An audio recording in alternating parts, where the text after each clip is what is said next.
Years ago, Daniel's grandfather gave him an old, rusty sword.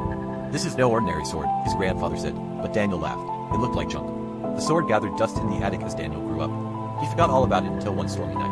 The power went out, and Daniel went to the attic to find a flashlight.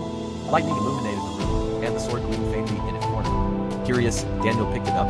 Suddenly, he felt the pulse in his hand, as though the sword was alive. The room spun, and when he opened his eyes, he was no longer in his attic. He stood in the middle of a battlefield, surrounded by warriors. They looked at him, then at the sword. "The chosen one has returned," they shouted. Daniel stammered, "What is this place? What?" A woman in armor approached. "The sword chooses its master. You are destined to protect us." Single quotes. Daniel wanted to laugh, it sounded ridiculous. But the sword pulsed again, and a strange confidence filled him. "What do I have to do?" he asked. The woman smiled. "Lead us to victory." As the battle raged, Daniel fought like he never had before. The rusty sword felt light in his hand, as though it had been waiting for him all along. When the battle ended, Daniel found himself back in his attic, the sword still glowing faintly.